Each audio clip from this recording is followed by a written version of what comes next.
we are getting ready to cut a foundation for our detached garage. This is going to be a stepped foundation, so we're going to get into that a little bit. First step in this whole process is getting the layout of the foundation, where the footer is going to go, so that we can go ahead and start scraping out trenches with the box blade and front loader. So I'm going to get started on that.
What's that?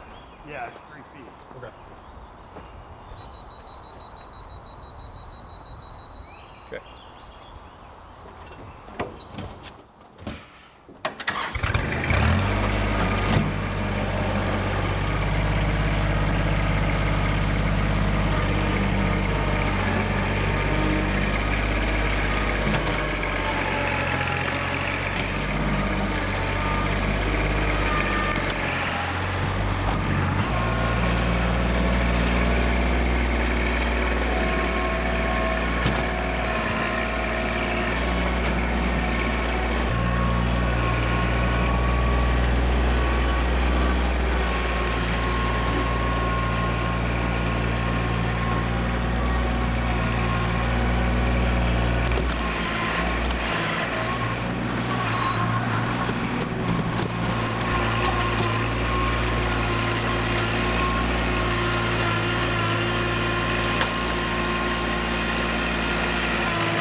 All right, we have got about 3/4 of foundation cut. You can see this driveway slopes, so we've picked a benchmark, which is right here where my foot is at, and we've determined that The apron in front will have to slope to accommodate rainwater runoff, and in order to do that, we established a 0 point at this level right here. And this level right here is where we've been working from to keep a nice consistent step down happening. Ideally, we're doing 1 foot step down, so you see a step behind me. That area down there is not finished graded yet, so we will actually take that down another 6 inches, which will be exactly at 2 feet. As we go around the corner, you'll see we've gone down in a 1 foot increment, and then the next one will be a 2 foot increment. So let's take a look at those.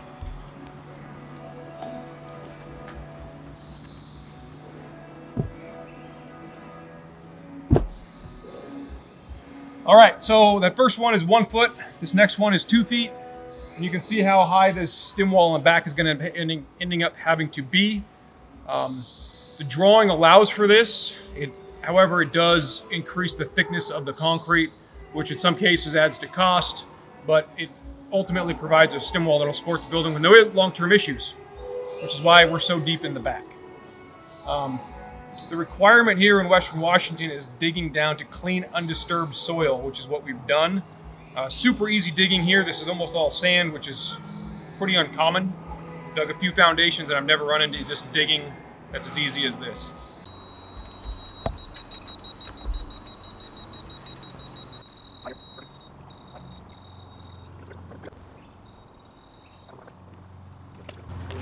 All right, so what you just saw us do was check for level. So we've established a benchmark on a section up front, which we know is good.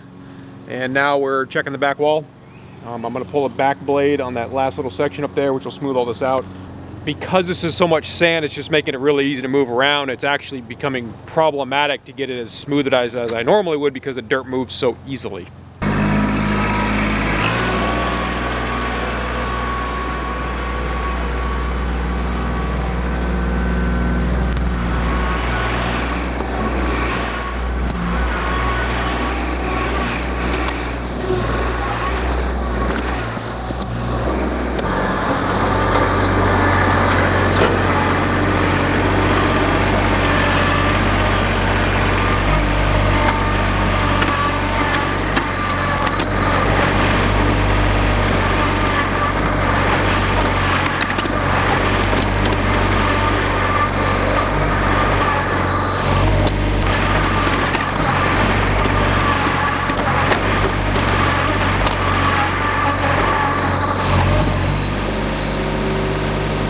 We got the last section done. In order to make sure we're all good to go, we're going to go ahead and pull strings and pull tapes again, make sure that the foundation is actually going to line up inside the trenches. Doing it this way, if the trench gets off a little bit, you might have to cut a corner here and there. I want to make sure that's good before we say we're all done.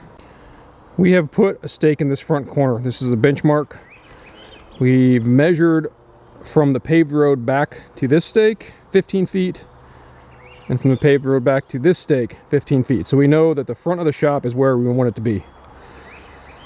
So that is a nice straight line. Then we measured back from this stake to this stake, the distance of 31 feet on the side.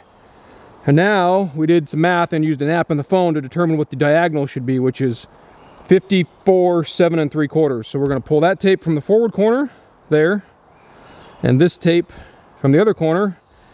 And the measurement on the diagonal should be 54, 7 3/4. And that way we know that the front corner of the shop is a perfect 90.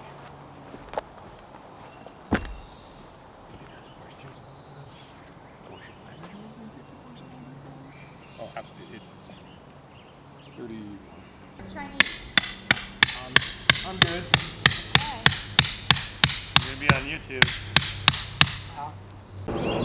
Now that we've checked this corner, we're coming around here. We're going to do the same thing in this bottom corner.